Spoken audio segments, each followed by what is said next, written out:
الله نحمده ونستعينه ونستغفره ونعوذ بالله من شرور أنفسنا ومن سيئات أعمالنا من يهده الله فلا مضل له ومن يضلل فلا هادي له وأشهد أن لا إله إلا الله وحده لا شريك له وأشهد أن محمدا عبده ورسوله يا أيها الذين آمنوا اتقوا الله حق تقاته ولا تموتن إلا وأنتم مسلمون يا أيها الناس اتقوا ربكم الذي خلقكم من نفس واحدة وخلق منها زوجها وبث منهما رجالا كثيرا ونساء واتقوا الله الذي تساءلون به والأرحام إن الله كان عليكم رقيبا يا أيها الذين آمنوا اتقوا الله وقولوا قولا سديدا يصلح لكم أعمالكم ويغفر لكم ذنوبكم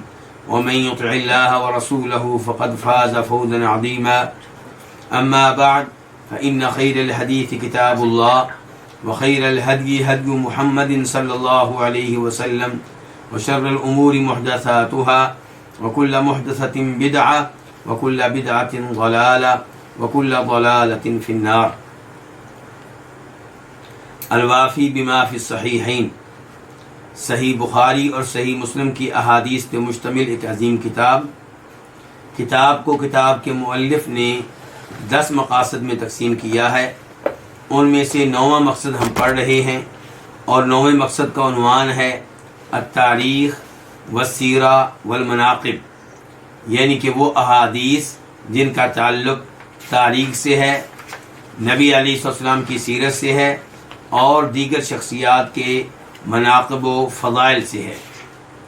اور اس 9ویں مقصد میں کئی کتب ہیں. ان میں سے دوسری کتاب ہے کتاب السیرۃ النبویہ، سیرت نبوی سے متعلقہ احادیث کے بارے میں کتاب. اور اس کتاب میں کئی ایک فصلیں ہیں. ان میں سے 12ویں فصل ہم پڑھ رہے ہیں اور 12ویں فصل ہے نبی علیہ السلام کے بیمار ہونے کے بارے میں اور آپ کے فوت ہونے کے بارے میں. اس فصل میں 2 باب ہم پڑھ چکے ہیں، تیسرا باب آج شروع کریں گے. باب فی بیت عائشہ، حدیث نمبر 1735 1735 قاف. اس حدیث کے بیان کرنے پہ اتفاق ہے. کس کا؟ امام بخاری کا اور امام مسلم کا. عن عائشہ قالت، روایت ہے ام المؤمنین عائشہ رضی اللہ عنہا سے، وہ کہتی ہیں ان کان رسول اللہ صلی اللہ علیہ وسلم لا يتعذر فی مرضه این انا اليوم این انا غدا، کہ بے شک نبی علیہ الصلوۃ والسلام اپنی بیماری میں سوال کرتے تھے اس مقدار کے بارے میں جو ام المؤمنین عائشہ کے دن سے رہ جاتی، یعنی کہ پوچھتے کہ عائشہ کا دن کب آئے گا، عائشہ کا دن کس دن ہے، عائشہ کے گھر میں نے کس دن جانا ہے. یہ سوال کرتے آپ کہتے این انا اليوم، آج میں کہاں ہوں، این انا غدن، کل میں کہاں ہوں گا. استبطاء لیوم عائشہ، یہ سوال آپ کیوں کرتے تھے؟ ام المؤمنین عائشہ کے دن کو لیٹ خیال کرتے ہوئے. کیا مطلب؟ کب آئے گا، کیوں نہیں آ رہا؟ یعنی کہ یہ سوال کرنے کا مطلب یہ تھا کہ کب ہے وہ دن. فلما کان یومی، تو جب میرا دن تھا، قبضہ اللہ، تو اللہ تعالیٰ نے آپ کی روح قبض کی، بین سحری و نحری، میری گردن اور میرے سینے کے درمیان، ودفن فی بیتی، اور آپ دفن ہوئے میرے گھر میں. اس حدیث میں ایک تو تذکرہ آیا ہے نبی علیہ الصلوۃ والسلام کی بیماری کا. دوسرے نمبر پہ اس حدیث سے پتہ چلا کہ آپ کو ام المؤمنین عائشہ سے کس قدر محبت تھی. افسوس سے کہنا پڑتا ہے کہ دشمنان صحابہ ام المؤمنین عائشہ کے بارے میں طرح طرح کی باتیں کرتے ہیں اور دعویٰ یہ کرتے ہیں کہ ہمیں نبی علیہ الصلوۃ والسلام سے محبت ہے، جبکہ وہ اس سے محبت کرنے کے لیے تیار نہیں ہیں جس سے نبی علیہ الصلوۃ والسلام کو محبت ہے. اور یہاں سے بھی پتہ چلا کہ نبی علیہ الصلوۃ والسلام کس قدر اپنی تمام بیویوں کا خیال کیا کرتے تھے. ایک طرف اتنی محبت ہے کہ آپ چاہتے ہیں کہ میرے یہ ایام کس کے گھر میں گزریں؟ عائشہ رضی اللہ عنہ کے گھر میں گزریں، کیونکہ منتقل ہونا بیماری کے ایام میں ایک گھر میں دوسرے گھر میں یہ مشکل ہے. جب منتقل نہیں ہونا تو پھر یہ ایام کس گھر میں گزریں؟ عائشہ کے گھر میں. یہ آپ چاہتے ہیں، لیکن واضح طور پہ آپ نے ایسا کہا نہیں ہے. یہ آپ کا کیا ہے؟ انصاف ہے. اور وہ احادیث آنے والی ہیں جن سے پتہ چلے گا کہ پھر آپ نے اپنی بیویوں سے باقاعدہ اجازت لی، تو ان کی اجازت سے پھر آپ رہنے لگے ام المومنین عائشہ کے گھر میں. اور آخر میں یہ بتایا گیا ہے کہ اللہ نے جب آپ کی روح قبض کی تو آپ علیہ الصلوۃ والسلام ام المومنین عائشہ کے سینے اور ان کی گردن کے درمیان سر رکھے ہوئے تھے. اور وہ دن بھی ام المومنین عائشہ کا دن تھا، اگرچہ آپ کئی دنوں سے ام المومنین عائشہ کے گھر میں تھے، لیکن جس دن فوت ہوئے وہ دن ترتیب کے لحاظ سے ام المومنین عائشہ کا دن ہی بنتا تھا. اور آپ دفن بھی کہاں ہوئے ہیں؟ ام المومنین کے گھر میں. تو یہ وہ اعزازات ہیں جو اللہ رب العزت نے ام المومنین عائشہ کو دیے ہیں. وفی روایت للبخاری، اور بخاری شریف کی ایک روایت میں ہے، قالت، کہ انہوں نے کہا، کنہوں نے؟ ام المومنین عائشہ نے، ان من نعم اللہ علی ان رسول اللہ صلی اللہ علیہ وسلم توفی فی بیتی وفی یومی وبین سحری ونحری. اللہ تعالیٰ کی مجھ پہ نعمتوں میں سے ایک نعمت یہ ہے کہ اللہ کے رسول فوت ہوئے ہیں میرے گھر میں اور میرے دن میں، اور آپ فوت ہوئے ہیں میری گردن اور میرے سینے کے بیچ میں. یعنی کہ آپ کا سر جو تھا جب فوت ہوئے ہیں تو کہاں تھا؟ میرے سینے اور میری گردن کے بیچ میں تھا. تو یہ 3 اعزازات ملے ہیں ام المومنین عائشہ کو. تو کہہ رہی میرے اوپر اللہ کی نعمتیں بہت ساری ہیں، ان میں سے ایک نعمت یہ ہے کہ آپ میرے گھر میں فوت ہوئے اور اس دن فوت ہوئے جو دن میرا بنتا تھا ترتیب کے لحاظ سے، اور فوت ہوئے تو آپ کا سر مبارک میرے سینے اور میری گردن کے بیچ میں تھا. وَأَنَّ اللَّهَ جَمَعَ بَيْنَ رِيقِي وَرِيقِهِ عِنْدَ مَوْتِي، اور اللہ رب العزت نے میرے لعاب اور آپ کے لعاب کو ایک کر دیا آپ کی فوتگی کے وقت. جب آپ فوت ہونے لگے ہیں تب اللہ تعالیٰ نے میرا لعاب اور آپ کا لعاب، میری تھوک اور آپ کی تھوک کو ایک کر دیا. اس کی تفصیل پھر بتاتی ہیں، کہتی ہیں داخل علی عبد الرحمن، میرے پاس آئے عبد الرحمن، وبیدہ السواک، جبکہ ان کے ہاتھ میں کیا تھی؟ مسواک تھی. عبد الرحمن کون ہے؟ ام المؤمنین عائشہ کے بھائی.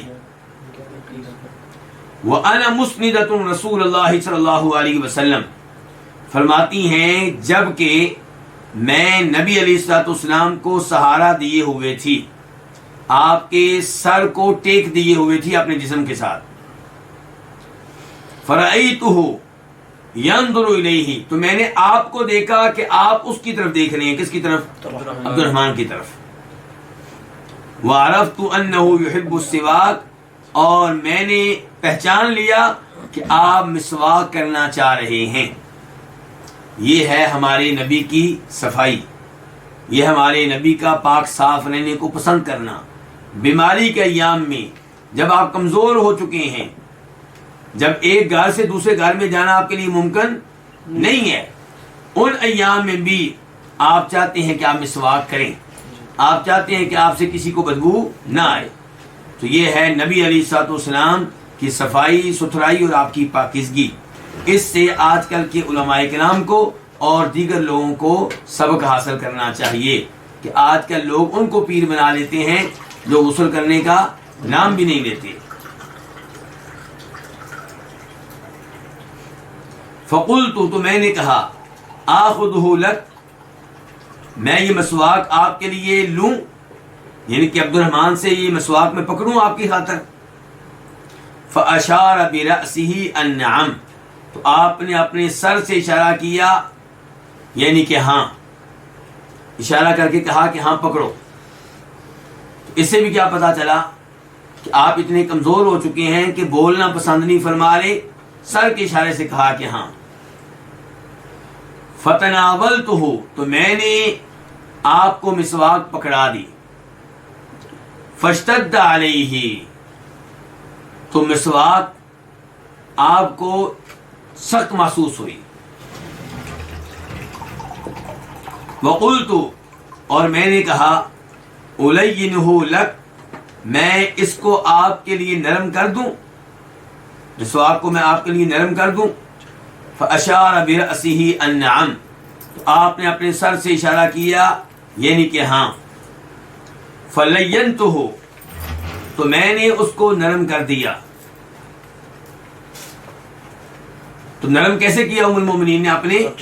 اپنے دانتوں کے ساتھ چبا کر.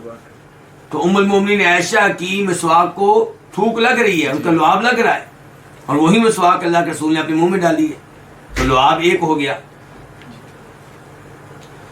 فامرہ، تو آپ نے اسے پھیرا، کس پہ؟ اپنے دانتوں پہ. وبین یدیہ رکوۃ او علبۃ، اور آپ کے سامنے رکوۃ، چمڑے کا پیالہ تھا، او علبۃ، یا لکڑی کا پیالہ تھا. یشک عمر، یہ شک ہے عمر کو. عمر کون ہے؟ حدیث کے راویوں میں سے ایک راوی، پورا نام ہے عمر بن سعید. تاکہ میرے ان بھائیوں کو جن کو معلوم نہیں ہے کہ سند کیسے ہوتی ہے، ان کی معلومات کے لیے میں بتا دوں کہ امام بخاری اس حدیث کو روایت کرتے ہیں محمد بن عبید القرشی سے. یعنی کہ امام بخاری کہتے ہیں میں نے یہ حدیث لی اپنے استاد محمد بن عبید القرشی سے، اور محمد بن عبید القرشی نے یہ حدیث لی ہے عیسیٰ بن یونس بن ابو اسحاق السبیعی سے، اور عیسیٰ بن یونس نے یہ حدیث لی ہے عمر بن سعید سے. عمر بن سعید حدیث کے راوی نمبر 3 ہوئے، اور عمر بن سعید نے یہ حدیث لی ہے ابن ابی ملیکہ سے. یہ راوی نمبر کون ہو گیا؟ 4. ابن ابی ملیکہ نے یہ حدیث لی ہے زکوان سے، جو مولا عائشہ ہے. زکوان جو کہ ام المومنین عائشہ کے آزاد کردہ غلام ہے، اور انہوں نے حدیث لی ہے ام المومنین عائشہ سے. تو یہ 6 لوگ ہو گئے. تو اس انداز سے علماء حدیث نے احادیث جمع کی ہیں. ہر حدیث کے بارے میں ان کو بتانا پڑتا ہے کہ ہم نے یہ حدیث کس سے لی، اس نے کس سے لی تھی، اس نے کس سے لی تھی، حتیٰ کہ صحابی تک یہ سارا واسطے پہنچ جاتی ہیں. تو یہ جو راوی نمبر 3 ہے عمر بن سعید، ان کو شک ہے کہ جب میں نے حدیث سنی تھی اپنے استاد ابن ابی ملیکہ سے، تو انہوں نے رکوہ لفظ بولا تھا یا علبہ، یعنی کہ کیا انہوں نے یہ کہا تھا کہ اللہ کے رسول کے سامنے پیالہ چمڑے کا تھا، یا یہ کہا تھا کہ پیالہ لکڑی کا تھا. لیکن جو بھی پیالہ تھا فیہا ماء، اس میں کیا تھا؟ پانی تھا. فجعل يدخل يديه في الماء، تو آپ اپنے دونوں ہاتھ پانی میں داخل کرنے لگے. فیمسح بهما وجهه، اور ان دونوں ہاتھوں کو پھیرتے اپنے چہرے پہ، گیلا کر کے اپنے چہرے پہ پھیرتے. یقول، اس حال میں کہ آپ یہ کہتے لا الہ الا اللہ، فوت ہوتے وقت کیا ذکر کر رہے ہیں؟ لا الہ الا اللہ، کہ اللہ کے سوا کوئی معبود برحق نہیں، اللہ کے علاوہ کوئی عبادت کے لائق نہیں. فوت ہوتے وقت اللہ کی توحید کی گواہی دے رہے ہیں، اور فوت ہوتے وقت اللہ تعالیٰ سے شرک، یعنی کہ شرک کو دور کرنے کی کوشش کر رہے ہیں، شرک کا انکار کر رہے ہیں. پھر کہتے ہیں ان للموت سکرات، یقیناً موت کی گھڑیاں بڑی سخت ہوتی ہیں. اس سے کیا پتہ چلا؟ اس سے یہ معلوم ہوا کہ نبی علیہ الصلوۃ والسلام اگرچہ شان اور مقام و مرتبہ کے لحاظ سے سب سے بلند و بالا ہیں، لیکن آپ بشر ہیں، آپ انسان ہیں. اسی لیے موت آتے وقت موت کی سختیاں آپ پہ بھی طاری ہوئی ہیں. اور آپ کہہ رہے ہیں بے شک موت کی گھڑیاں بڑی سخت ہوتی ہیں. اور ام المومنین عائشہ ایک دوسری حدیث میں کہتی ہیں کہ جب سے میں نے اللہ کے رسول کو فوت ہوتے وقت دیکھا ہے اور دیکھا ہے کہ آپ پہ بھی سختی، آپ نے بھی موت کی سختی کا سامنا کیا، تب سے آپ کسی اور پہ موت کی سختی آئے تو میں اس کو کوئی بڑا محسوس نہیں کرتی. ثم نصب یدہ، پھر آپ نے اپنے ہاتھ کو اٹھایا، کھڑا کیا، اسے اپنے ہاتھ کو اٹھایا، کھڑا کیا. فجعل یقول، تو آپ کہنے لگے اللہم فی الرفیق الاعلی، اے اللہ رفیق الاعلی، بلند و بالا، بلند شان رفقا میں پہنچا دے. اور دوسری حدیث میں آتا ہے، بخاری کی دوسری حدیث میں، کہ آپ نے یہ کہا مع الذین انعم اللہ علیہم، اے اللہ مجھے ان کے ساتھ پہنچا دے، ان کا ساتھ دے دے جن پہ تو نے انعام کیا ہے. تو یہ جو الفاظ ہیں یہ قرآن کے الفاظ ہیں. سورہ نساء کے آیت یوں ہے کہ وَمَن يُطِعِ اللَّهَ وَالرَّسُولَ فَأُولَٰئِكَ مَعَ الَّذِينَ أَنْعَمَ اللَّهُ عَلَيْهِم مِّنَ النَّبِيِّينَ وَالصِّدِّيقِينَ وَالشُّهَدَاءِ وَالصَّالِحِينَ وَحَسُنَ أُولَٰئِكَ رَفِيقًا، کہ جو بھی اللہ کے رسول کی بات مانے، اللہ کے رسول کے فرامین کو سینے سے لگائیں، تو اللہ تعالیٰ انہیں ساتھ دے گا ان کا جن پہ اللہ اپنا انعام کر چکا ہے. وہ کون ہیں؟ من النبیین، نبی، والصدیقین اور صدیق، والشہداء اور شہداء، والصالحین اور اللہ کے ولی نیک لوگ صالحین. وحسن اولئک رفیقا، اللہ کہتے ہیں کتنے اچھے یہ لوگ ہیں ساتھی ہونے کے اعتبار سے. تو یہی کچھ اللہ کے رسول کہہ رہے ہیں فوت ہوتے وقت کہ یا اللہ مجھے دنیا اب نہیں چاہیے، میں کن کے ساتھ جا ملنا چاہتا ہوں؟ نبیوں کے ساتھ، جو بلند و بالا ساتھی ہیں، عظیم الشان ساتھی ہیں، ان میں مجھے پہنچا دے. حتی قبضہ، یہاں تک کہ آپ کی روح قبض کر لی گئی. ومالت یدہ، اور آپ کا اٹھا ہوا ہاتھ جھک گیا، نیچے آ گیا.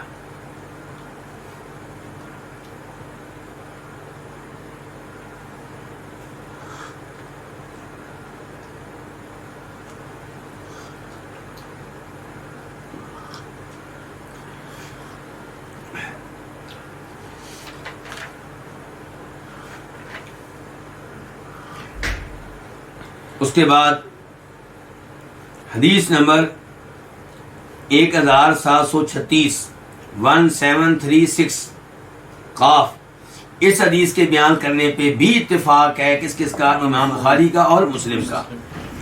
قاف یہ میں وضاحت کر چکا ہوں، اتفاق ان کے. آگے ان عبید اللہ بن عبد اللہ، روایت ہے عبید اللہ بن عبداللہ بن عتبہ بن مسعود سے. یہ کون ہے؟ فقہائے سبع میں سے ایک. عبداللہ بن مسعود سے ان کا کیا تعلق بنا؟ عبداللہ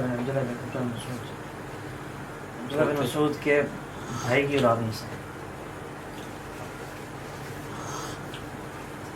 عبداللہ بن مسعود کے بھائی کے پوتے ہیں. عبداللہ بن مسعود کے بھائی کون ہوئے؟ عتبہ. عبداللہ بن مسعود، عتبہ بن مسعود. تو یہ کون ہے؟ یہ عتبہ کے پوتے ہیں، اور ان کو یہ فقہائے سبع میں سے ایک ہیں. کیا مطلب فقہائے سبع؟ ان کے تابعین میں سے مدینہ میں 7 بڑے ایسے علماء گزرے ہیں جن کو کہا جاتا ہے 7 مدینہ کے بڑے علماء، بڑے فقہا، فقہائے سبع. ان میں سے ایک یہ ہیں، اور ان میں سے ایک عمر فاروق کے پوتے ہیں سالم بن عبداللہ بن عمر، اور ان میں سے ایک ابو بکر کے پوتے ہیں محمد بن قاسم، قاسم بن محمد بن ابو بکر، قاسم بن محمد بن ابو بکر. جی. تو یہ عبید اللہ بن عبداللہ یہ کہتے ہیں، اب یہ واضح ہو گیا کہ یہ صحابی نہیں ہے، کیا ہے؟ تابعی ہیں. یہ کہتے ہیں قالت عائشہ، ام المؤمنین عائشہ نے کہا لما ثقل النبی صلی اللہ علیہ وسلم، جب نبی علیہ الصلوۃ والسلام بھاری ہو گئے، یعنی کہ بیمار ہونے کی وجہ سے بھاری ہو گئے، آپ کے لیے چلنا وغیرہ مشکل ہو گیا. واشتد وجعہ، اور آپ کی بیماری بڑھ گئی، آپ کی بیماری بڑھ گئی. استأذن ازواجہ، تو آپ نے اپنی بیویوں سے اجازت مانگی. اجازت کس معاملے میں؟ اسد آپ پہ توجہ رہے گی دھیان سے. استأذن ازواجہ، آپ نے اجازت مانگی کن سے؟ اپنی بیویوں سے. ان یمرض فی بیتی، کہ آپ کی بیمار پرسی کی جائے، تیمارداری کی جائے، فی بیتی، میرے گھر میں. میرے گھر میں کون کہہ رہی ہیں؟ عائشہ ام المؤمنین عائشہ کہہ رہی ہیں کہ اللہ کے رسول نے اپنی باقی بیویوں سے اجازت مانگی کہ یہ ایام مجھے عائشہ کے گھر میں گزارنے دو، وہاں آ کے میری بیمار پرسی کر لو، تیمارداری کر لو، اور بیماری کے یہ ایام میں ادھر گزارنا چاہتا ہوں. یعنی کہ بار بار منتقل ہونا ایک گھر سے دوسرے گھر میرے لیے مشکل ہے. فَأَذِنَّ لَهُ، تو انہوں نے اجازت دے دی. لہو کس کو؟ نبی علیہ الصلوۃ والسلام کو. فخرج، تو آپ نکلے. بین رجلین، آپ دو آدمیوں کے بیچ میں تھے، یعنی کہ ایک آدمی ادھر ایک ادھر، ایک کے اوپر آپ نے اپنا دائیں ہاتھ رکھا ہوا، دوسرے کے اوپر آپ نے اپنا بائیں ہاتھ رکھا ہوا، ان کے کندھوں پہ آپ نے اپنے ہاتھ رکھے ہوئے، ان کے سہارے سے آپ کو لے جایا جا رہا ہے.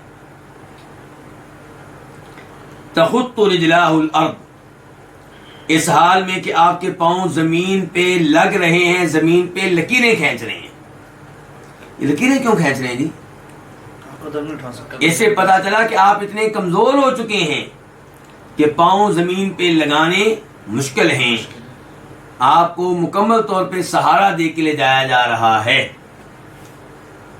تو اس سے پتا چلا کہ آپ اگرچہ شان و مقام کے لحاظ سے سب انسانوں سے آگے ہیں، لیکن آپ بشر ہیں، انسان ہیں، بیمار بھی ہوتے رہے ہیں، جادو بھی آپ پہ ہوا ہے، زخمی بھی آپ کو کیا گیا ہے، اور آج آپ اس قدر کمزور ہو چکے ہیں کہ چلنا آپ کے لیے مشکل ہو گیا ہے. دو آدمیوں نے آپ کو سہارا دیا ہوا ہے، تو پتا چلا کہ آپ مشکل کشا نہیں ہیں، حاجت روا نہیں ہیں. وکان بین العباس ورجل آخر، اور آپ عباس کون ہے؟ آپ کے چچا. آپ عباس اور ایک اور آدمی کے درمیان میں تھے، یعنی کہ ایک جانب آپ کو سہارا دیا ہوا تھا آپ کے چچا عباس نے، اور دوسری جانب کو اور آدمی تھا. قال عبید اللہ کہتے ہیں، کون سے؟ وہی جن کا شروع میں تعارف ہوا ہے، جو فقہائے سبع میں سے ہیں. سبع کس کو کہتے ہیں؟ 7 کو، 7 کو. فقہائے سبع یعنی کہ 7 فقہا.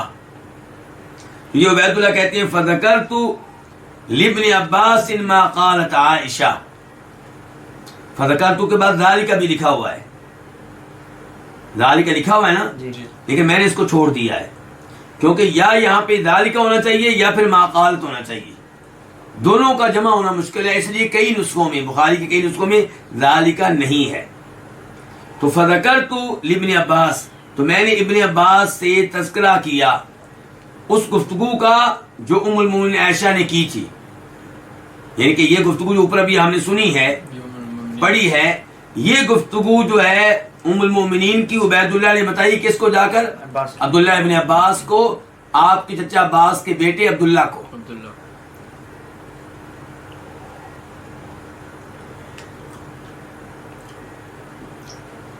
فقال علی، تو انہوں نے مجھ سے کہا، کنہوں نے؟ عبداللہ بن عباس نے مجھ سے کہا، کس سے؟ عبید اللہ سے.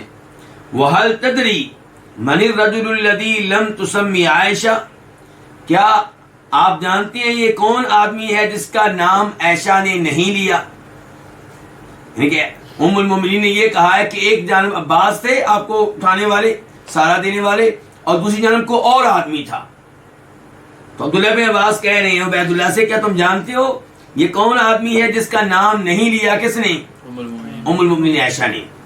قلت لا، میں نے کہا نہیں، میں تو نہیں جانتا. قال، تو کہا کس نے؟ عبداللہ بن عباس نے کہ هو علی بن ابی طالب، وہ علی بن ابو طالب تھے.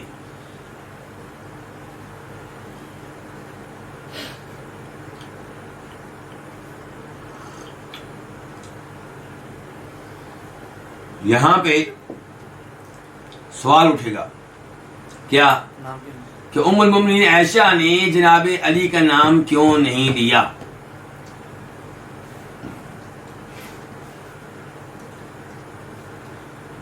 تو اس کی کئی وجوہات ہو سکتی ہیں.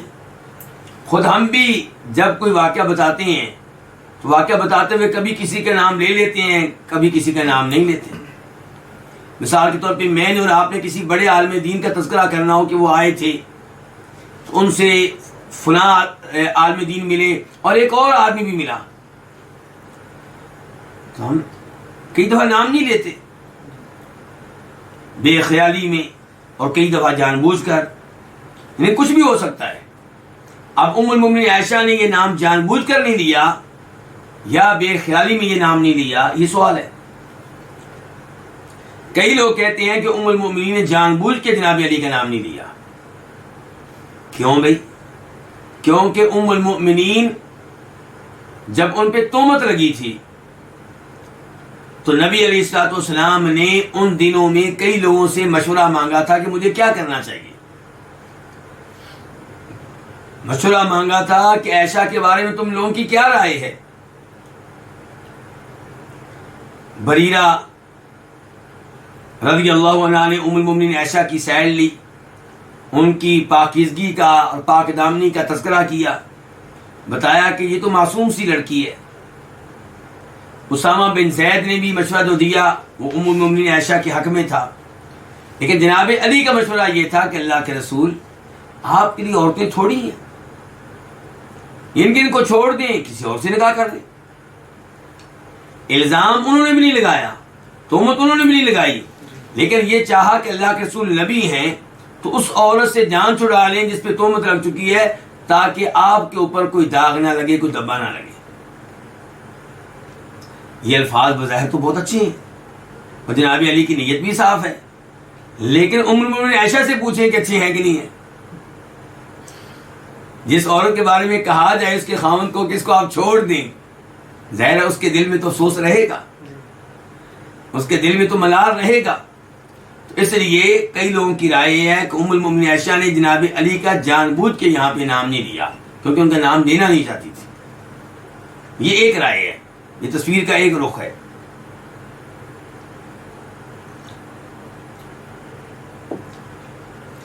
دوسری رائے یہ ہے کہ ایسی کوئی بات نہیں ہے. کیا دلیل ہے کہ ایسی کوئی بات نہیں ہے؟ دلیل یہ ہے کہ امام احمد مسند احمد میں ایک حدیث روایت کرتے ہیں جس کا نمبر ہے 748. شریح بن ہانی روایت کرتے ہیں، یہ تابعی ہیں. کہتے ہیں کہ میں نے ام المؤمنین عائشہ سے سوال کیا موضوع پہ مسح کرنے کے بارے میں، تو کہنے لگی سل علی، یہ سوال مجھ سے نہ کرو، کس سے کرو؟ علی سے کرو. کیوں؟ فإنه أعلم بهذا مني، کیونکہ علی اس مسئلے کو مجھ سے بہتر جانتے ہیں. کیوں؟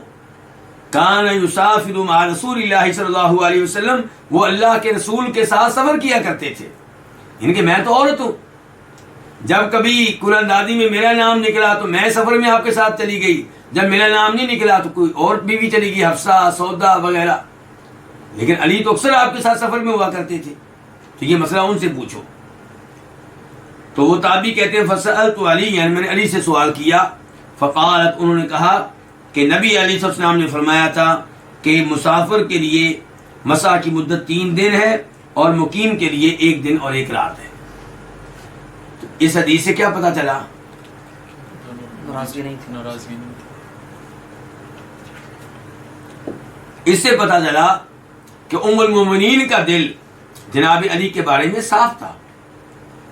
وہ تو یہاں پہ خود کہہ رہی ہیں لوگوں سے بھئی یہ مسئلہ علی سے جا کر پوچھو، اور یہ بھی کہہ رہی ہیں کہ وہ اس مسئلے میں علم کے لحاظ سے مجھ سے آگے. اور ٹھیک ہے جی، یہ واضح ہو گیا. اب پھر سوال یہ کہ پھر انہوں نے نام کیوں نہیں لیا؟ اس کی ایک وجہ علماء کرام نے یہ لکھی ہے کہ نبی علیہ الصلوۃ والسلام کو جب گھر سے لایا گیا ہے تو ایک سائڈ پہ تو تھے چچا عباس، وہ آپ کے چچا ہیں، کسی کی جرت نہیں ہے کہ ان کو پیچھے کرے، لیکن دوسری جانب باری باری آپ کو سہارا دینے کا اعزاز حاصل کیا، کبھی جناب علی نے، کبھی اسامہ بن زید نے، اور کبھی فضل بن عباس نے. تو باریاں تبدیل ہوتی رہی ہیں، اس لیے ام المؤمنین نے نام نہیں لیا. واللہ تعالی اعلم.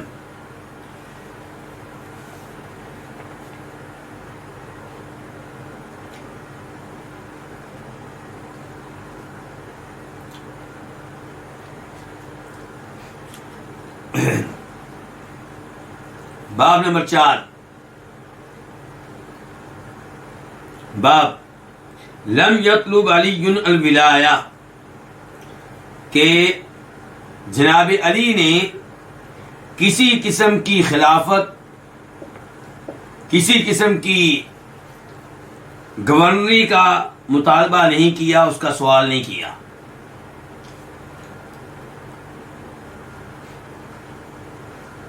حدیث نمبر 1737، 1737 خا. اس حدیث کو روایت کرنے والے کون سے امام ہیں جی؟ اسد امام بخاری.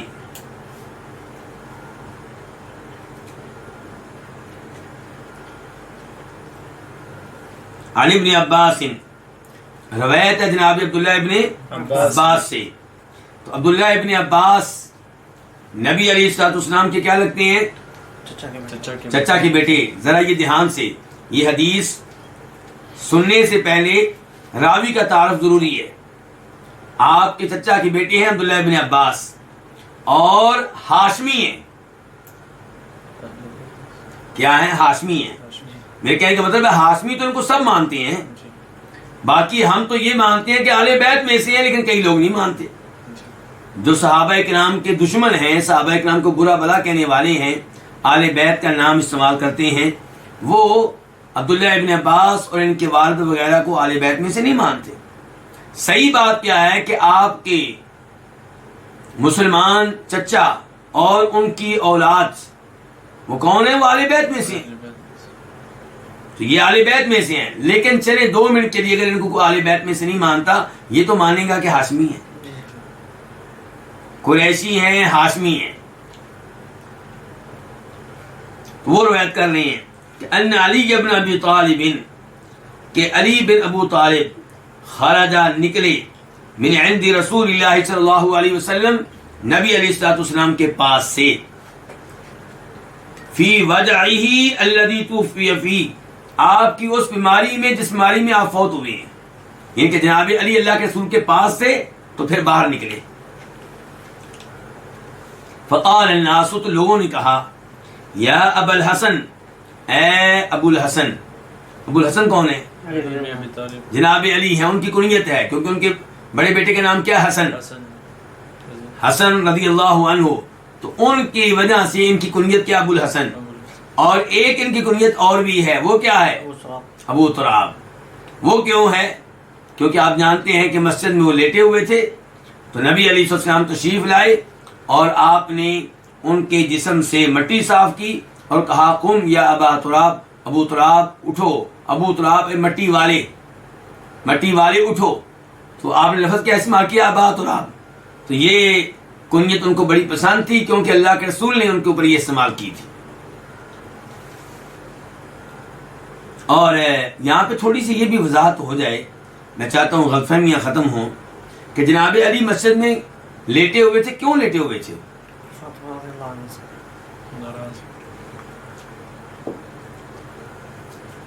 حدیث کے الفاظ یہ ہیں کہ نبی علیہ السلام گھر تشریف لائے تو جناب علی نہیں تھے، فاطمہ کے گھر میں. تو آپ نے فاطمہ رضی اللہ عنہا سے پوچھا کہ علی کہاں ہیں، تمہارے چچا کے بیٹے کہاں ہیں؟ تو انہوں نے کہا، غاضبنی، مجھ سے کیا ہو گئے ہیں؟ ناراض ہو گئے ہیں. اور غاضب جو لفظ ہے یہ عربی زبان کا ہے، اور آپ جانتے ہیں کہ غاضب کا مطلب ہوتا ہے کہ ایک دوسرے کو ناراض کرنا. انہوں نے یہ نہیں کہا کہ غاضب علیہ، میرے اوپر ناراض ہو گئے ہیں، بلکہ غاضبنی یعنی کہ وہ میرے اوپر ناراض اور میں ان کے اوپر ناراض. غلط فہمی پیدا ہو گئی ہے. تو جناب فاطمہ کو ناراض کس نے کیا یہاں پہ؟ جناب علی نے.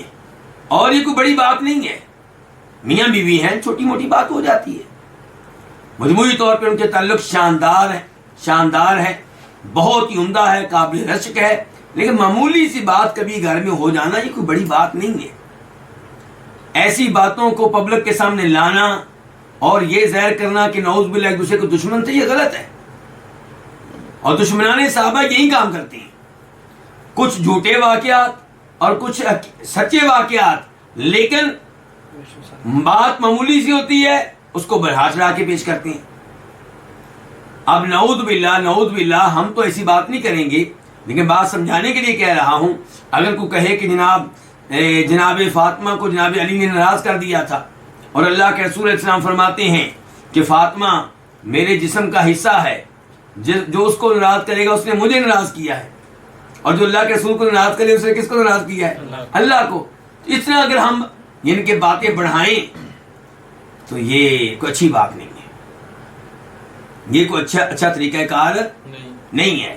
یہ لوگ کیا کہتے ہیں کہ فاطمہ وراثت مانگنے کے لیے آئیں، ابو بکر نے وراثت نہیں دی، ان کو ناراض کر دیا، اور اللہ کے رسول نے کہا تھا جو فاطمہ کو ناراض کرے گا اس نے مجھے ناراض کیا، اور جس نے اللہ کے رسول کو ناراض کیا اس نے اللہ کو ناراض کیا. بھائی پہلے ہمیں یہ بتاؤ کہ اللہ کے رسول نے جب یہ حدیث کہی تھی کہ جس نے فاطمہ کو ناراض کیا اس نے مجھے ناراض کیا، تو اللہ کے رسول نے حدیث کیوں کہی تھی، کس موقع پہ کہی تھی؟ جناب علی شادی کرنے لگے تھے تب اللہ کے رسول نے کہا تھا. تو حدیث تو اللہ کے رسول نے بیان کی جناب علی کے بارے میں. تو ہم یہ کہتے ہیں کہ ہمیں جس طرح محبت ہے جناب علی سے، ایسی محبت ہے سیدہ فاطمہ سے، اور دونوں سے محبت کو ہم دین و ایمان سمجھتے ہیں. اور یہ معمولی سی ایک آدھ بات جو کبھی گھر میں ہو گئی اس کو کھیل تماشا نہیں بنانا چاہیے. یہ نشانی ہے اس بات کی کہ وہ بشر تھے. وہ کیا تھے؟ بشر تھے، انسان تھے. تو بہرحال یہاں پہ دیکھیے کہ جناب علی جو ہیں ان کی کنیت کیا؟ ابو الحسن بھی اور ابو تراب بھی. تو لوگوں نے کہا اے ابو الحسن کیف اصبح رسول اللہ صلی اللہ علیہ وسلم، نبی علیہ الصلوۃ والسلام نے صبح کیسے کی، یعنی کہ آپ کی حالت کیا ہے؟ کیونکہ یہ وہ ایام ہے جن ایام اللہ کے رسول مسجد میں نہیں آ رہے تھے، گھر میں تھے، بیمار تھے. تو اس لیے لوگ بار بار اللہ کے رسول کو دیکھنے کو ترس رہے ہیں، اللہ کے رسول کی آواز سننا چاہتے ہیں، آپ کے چہرے کو دیکھنا چاہتے ہیں. تو اب ظاہر ہے ہر آدمی گھر میں تو داخل نہیں ہو سکتا. جناب علی داخل ہو سکتے ہیں، چچا کے بیٹے بھی ہیں، داماد بھی ہیں. جناب علی باہر نکلے ہیں تو فوراً لوگ آگے بڑھے. پوچھا ابو الحسن بتاؤ اللہ کے رسول کیسے ہیں؟ فقال، تو وہ کہنے لگے، کون؟ علی رضی اللہ عنہ کہنے لگے اصبح بحمد اللہ بارئا، اللہ الحمدللہ آپ نے صبح کی ہے کس حالت میں؟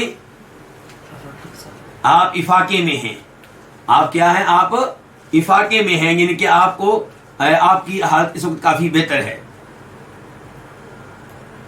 فاخذ بیدی عباس بن عبد المطلب، تو آپ جناب علی کے ہاتھ کو پکڑ لیا کس نے؟ عباس بن عبد المطلب نے.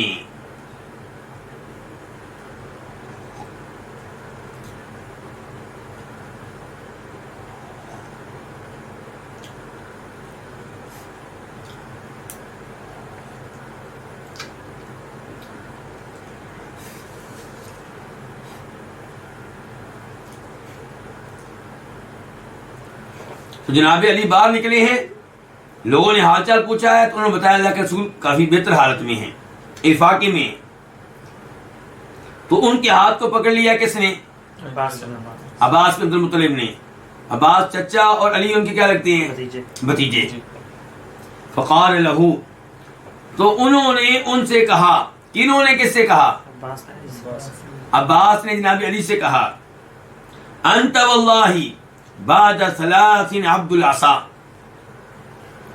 کہ آپ علی کو مخاطب کر کے کہا آپ 3 دنوں کے بعد اللہ کی قسم ڈنڈے کے غلام ہوں گے. آپ 3 دنوں کے بعد کس کے غلام ہوں گے؟ ڈنڈے کے غلام ہوں گے. کیا مطلب؟ آپ محکوم ہوں گے، حکمران کو اور ہوگا، کسی اور کی حکومت آپ کے اوپر ہوگی 3 دنوں کے بعد. یعنی کہ 3 دن تک نبی علیہ السلام فوت ہو جائیں گے، آپ کی جگہ کو اور حکمران بن جائے گا، اور علی آپ حکمران نہیں ہوں گے بلکہ کیا ہوں گے؟ محکوم ہوں گے، آپ کسی کے تابع ہوں گے۔ تو کہا انتا، تو اللہ کی قسم 3 دنوں کے بعد عبد العصا ڈنڈے کا غلام ہوگا۔ ڈنڈے کا غلام عربی لفظ بولا کرتے تھے اس معنی میں کہ آپ کسی کے متحد ہوں گے، کسی کے محکوم ہوں گے۔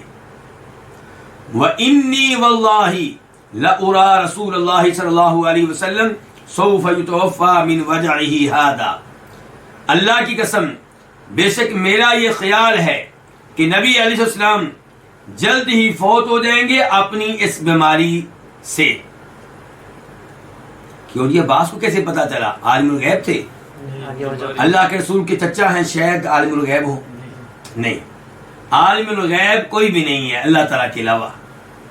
تو پھر کیسے پتا چلا؟ کہتے ہیں انی لأعرف وجوہ بنی عبد المطلب عند الموت، میں عبد المطلب کی اولاد کے چہرے موت کے موقع پہ پہچانتا ہوں کہ عبد المطلب کی اولاد میں سے کوئی جب فوت ہونے لگتا ہے تو فوت ہوتے وقت اس کا چہرہ کیسا ہوتا ہے یہ میں پہچانتا ہوں، ویسا چہرہ اللہ کے رسول کا ہو رہا ہے، یہ مطلب ہے۔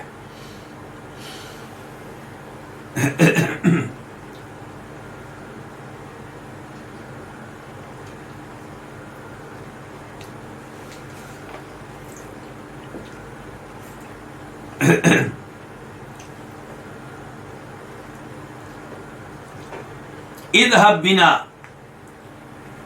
آؤ چلیں، اذهب بنا، آؤ چلیں الی رسول اللہ صلی اللہ علیہ وسلم، نبی علیہ السلام کی طرف، فلنسألہ، بس چاہیے کہ ہم آپ سے پوچھیں، آپ سے سوال کریں، فی من ھذا الامر، اس کے بارے میں جس کے پاس یہ معاملہ ہوگا۔ یہ معاملہ کیا؟ خلافت۔ اللہ کے رسول سے پوچھیں، اللہ کے رسول آپ تو جا رہے ہیں، آپ کا خلیفہ کون بنے گا؟ آپ کا جانشین کون ہوگا؟ تو اس موضوع پہ کہ آپ کا خلیفہ کون بنے گا اور یہ کہ آپ فوت ہونے والے ہیں، گفتگو ابو بکر و عمر میں نہیں ہو رہی، کس میں ہو رہی ہے؟ آپ چچا عباس اور جناب علی میں۔ اور ہمارے نزدیک یہ گفتگو کوئی جرم نہیں ہے، کوئی مسئلہ نہیں ہے، لیکن کہنا یہ چاہتا ہوں کہ اگر یہی گفتگو ابو بکر و عمر کے مابین واقع ہوئی ہوتی تو ان لوگوں نے مسئلہ بنا دینا تھا۔ انہوں نے کہا تھا دیکھو اقتدار کے بھوکے تھے، یہ تو ظالم آپ بھی کہتے ہیں کہ نبی علیہ الصلوۃ والسلام کا جنازہ پڑا ہوا تھا اور ان کو اقتدار کی پڑی ہوئی تھی، ابو بکر کی بیعت کر رہے تھے۔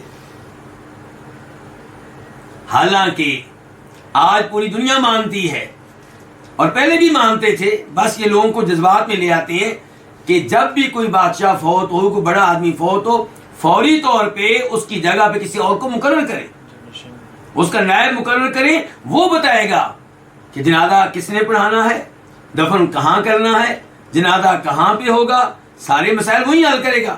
اگر آپ یہ کہتے ہیں کہ جناب والا اقتدار کا مسئلہ بعد میں حل کریں گے، تو یہ تو 1-2 دن گزریں گے جس میں بڑے اہم امور واقع ہوں گے، اس میں فیصلہ کون کرے گا؟ فیصلہ کون کرے گا؟ اگر آپ کسی کو جانشین مقرر نہیں کریں گے اور کہیں گے کہ 3 دن یہ ملک جو ہے بغیر بادشاہ کے رہے گا، بغیر وزیر اعظم کے رہے گا، بغیر صدر کے رہے گا، تو کیا معاملات چل سکیں گے؟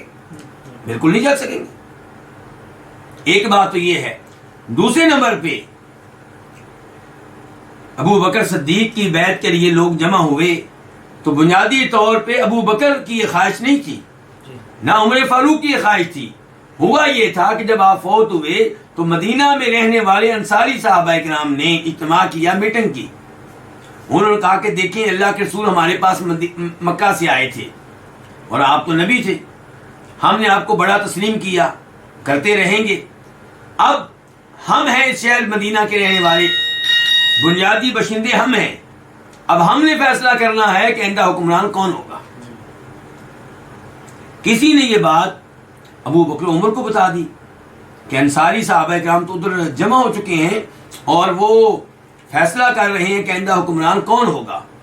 تو تب ابو بکر و عمر جلدی سے وہاں پہنچے، اس لیے نہیں کہ اقتدار کے بھوکے تھے، اس لیے کہ ابو بکر صدیق نے اللہ کے رسول علیہ السلام سے حدیث سن رکھی تھی کہ الائمۃ من قریش، کہ حکمران جو بھی ہوگا کن میں سے ہوگا؟ قریشیوں میں سے ہوگا. اور یاد رکھیے اللہ کے رسول نے یہ نہیں کہا کہ ہاشمی ہوگا، قریش قبیلے سے ہوگا، چاہے ہاشمی ہو، چاہے بنی امیہ سے ہو، چاہے قریش کا کوئی اور قبیلہ ہو. تو ابو بکر صدیق رضی اللہ عنہ وہاں پہنچے ہیں اللہ کے رسول کی حدیث کی وجہ سے، عمر فاروق کو ساتھ لے کر، ابو عبیدہ بن جراح وغیرہ بھی پہنچے ہیں. تو وہاں پہ پھر میٹنگ ہوئی، ان کو بتایا گیا کہ اللہ کے رسول کی یہ حدیث ہے، اس لیے خلیفہ قریشیوں میں اس کو ہوگا. ابو بکر نے یہ گفتگو کر رہے تھے اور کہا یہ عمر کھڑے ہیں، ان کو خلیفہ مان لو. عمر فاروق نے کہا نہ ابو بکر، آپ کی موجودگی میں کوئی اور خلیفہ نہیں بن سکے گا. تو عمر فاروق نے ابو بکر کی بیعت کی، پھر باقی لوگوں نے بھی بیعت کی اور یہ مسئلہ حل ہوا. تو کہنے کا مطلب یہ ہے کہ جناب عباس، جناب علی اس موضوع پہ گفتگو کر رہے ہیں کہ اللہ کے رسول فوت ہونے والے ہیں، اور یہ کہ اللہ کے رسول سے پوچھنا چاہیے کہ آئندہ خلیفہ کون ہوگا. یہ گفتگو ابو بکر و عمر نے نہیں کی. تو کہتے ہیں اذهب بنا، چچا بھتیجے سے کہہ رہے ہیں آؤ ہم چلیں اللہ کے رسول علیہ الصلوۃ والسلام کے پاس. فلنسألہ، بس چاہیے کہ ہم آپ سے پوچھیں، فی من ھذا الامر، آپ سے معلومات لیں اس شخص کے بارے میں جس کے پاس یہ معاملہ ہوگا. ان کان فینا، اگر یہ معاملہ ہم میں ہوگا، یہ معاملے سے کیا مراد ہے؟ اقتدار، خلافت. اگر یہ خلافت ہم میں ہوگی، علمنا ذلک، تو ہم اس بات کو جان لیں گے کہ بھی یہ معاملہ ہم نے سنبھالنا ہے، یہ ذمہ داری ہمارے اوپر، ہمیں پتہ چل جائے گا. وَإِن كَانَ فِي غَيْرِنَا، اور اگر یہ معاملہ ہمارے غیر میں ہوگا تو عَلِمْنَاهُ، تو ہم اس کے بارے میں بھی جان لیں گے کہ وہ غیر کون ہے جس کو آپ خلیفہ بنا کے جا رہے ہیں. فَأَوْصَى بِنَا، تو آپ ہمارے بارے میں اس کو وصیت کر دیں گے. کس کو؟ آئندہ بننے والے خلیفے کو آپ وصیت کر دیں گے کہ بھائی میرے رشتہ داروں کا خیال رکھنا، میرے چچا کا خیال رکھنا، میری فیملی کا خیال رکھنا. فقال علی، تو علی نے آگے سے کہا انا واللہ لئن سألناها رسول اللہ صلی اللہ علیہ وسلم، اللہ کی قسم بے شک ہم نے اگر اس کا مطالبہ کیا، کس کا؟ خلافت کا. کس سے؟ اللہ کے رسول سے. فمنعناها، تو آپ نے ہمیں اس سے محروم رکھا. تو لا یعطیناها الناس بعدہ، تو لوگ ہمیں یہ خلافت کبھی بھی نہیں دیں گے آپ کے بعد، آپ کی دنیا سے چلے جانے کے بعد. کیونکہ وہ کہیں گے اللہ کے رسول نے کہا تھا بھی تم لوگوں کو نہیں ملنے، تم تو وہ ہو کہ تم لوگوں نے خود سوال کیا تھا اللہ کے رسول سے خلافت کا، اور اللہ کے رسول نے کہا تھا نہیں خلیفہ کو اور ہوں گے، تو پھر بعد میں لوگ ہمیں کبھی بھی خلیفہ بننے نہیں دیں گے. وَإِنِّي وَاللَّهِ لَا أَسْأَلُهَا رسول اللہ صلی اللہ علیہ وسلم، اور اللہ کی قسم بے شک میں اس کا مطالبہ نبی علیہ الصلوۃ والسلام سے نہیں کروں گا. تو جناب علی نے پھر کیوں نہیں اس کا سوال کیا؟ کیونکہ معلوم نہیں کہ اللہ کے رسول کیا آگے سے جواب دیں گے. اور اس حدیث سے بھی پتہ چلا کہ نبی علیہ الصلوۃ والسلام نے خلیفہ مقرر نہیں کیا تھا. کس کو؟ جناب علی کو. یہ فوت ہونے سے پہلے گفتگو ہو رہی ہے آپس میں. عباس کہہ رہے ہیں علی سے کہ آؤ اللہ کے رسول سے پوچھیں خلیفہ کون بنے گا، ہم بنیں گے کوئی اور بنے گا. اگر اللہ کے رسول نے وصیت کی ہوتی کہ علی خلیفہ بنیں گے تو جناب علی کہتے پھر اللہ کے رسول تو بتا چکے ہیں. اللہ کے رسول تو حج کے بعد وہاں مقام خم میں خطبے میں بتا چکے ہیں کہ علی جو ہے وہ خلیفہ بنیں گے. یہ حدیث چیخ چیخ کر بتا رہی ہے کہ نبی علیہ الصلوۃ والسلام نے جناب علی کی خلافت کا اعلان نہیں کیا، اور نہ ہی یہ کہا ہے کہ آئندہ خلفاء جناب علی ہوں گے یا ان کی اولاد میں سے ہوں گے. یہ بھی ایسا کوئی اعلان نہیں کیا، اور نہ ہی جناب علی نے ایسا کبھی کوئی دعویٰ کیا، نہ ہی جناب علی نے کبھی ایسی کسی خواہش کا اظہار کیا، نہ کبھی جناب علی نے کہا کہ اللہ کے رسول نے مجھے خلیفہ بنانے کا اعلان کیا تھا. انہوں نے کبھی ایسی کسی خواہش کا اظہار نہیں کیا. وہ بڑے عظیم تھے، لیکن ان کا نام لینے والے کام خراب کرتے ہیں، یہ پبلک میں غلط فہمیاں پیدا کرتے ہیں. یعنی کہ جو غلط فہمیاں یہ پیدا کرتے ہیں اس کا نقصان ابو بکر کو نہیں ہوگا، جناب عمر کو نہیں ہوگا، لیکن پبلک کو ہوتا ہے کہ ان کے دلوں میں صحابہ کرام کی نفرت بیٹھتی ہے، پروپیگنڈا اتنا زیادہ کیا جاتا ہے، اور عوام جو ہے ان کو حقیقت حال کا علم نہیں ہوتا۔ اب یہ دیکھیں، یہ حدیث الوافی کی وجہ سے میں نے آپ کے سامنے رکھ دی ہے، ورنہ ہم ایسی حدیث عام طور پہ پبلک کے سامنے نہیں رکھتے۔ اب اس موضوع کے اوپر کون درس دے گا؟ اس حدیث کے اوپر کوئی بھی درس نہیں دے گا، کیونکہ درس ہم دیتے ہیں نماز کے بارے میں، درس دیتے ہیں ہم تلاوت کرنے کے بارے میں، برائی سے بچنے کے بارے میں، ایسی حدیث کے اوپر درس عام طور پہ نہیں دیا جاتا۔ تو اس سے یہ بھی پتا چلا کہ ایسے دروس کی کیا اہمیت ہے۔ مساجد کے دروس کافی نہیں ہے دین سیکھنے کے لیے، کیونکہ مساجد میں جو عام طور پہ درس ہوتا ہے وہ وعظ و نصیحت ہوتی ہے، اس میں یہ معلومات نہیں دی جاتی۔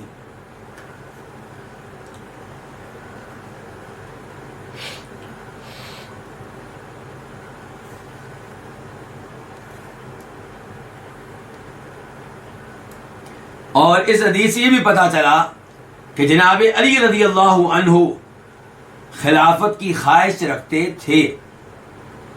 اس لیے کیا کہہ رہے ہیں کہ اگر ہم نے اللہ کے رسول سے مطالبہ کیا خلافت کا اور آپ نے روک دیا تو پھر بعد میں کبھی بھی لوگ ہمیں خلیفہ بننے نہیں دیں گے، اور اگر ہم نے سوال نہ کیا، اس کا مطلب یہ ہے کہ اگر ہم نے سوال نہ کیا تو پھر ممکن ہے کہ کل کو خلافت ہمارے پاس آ جائے۔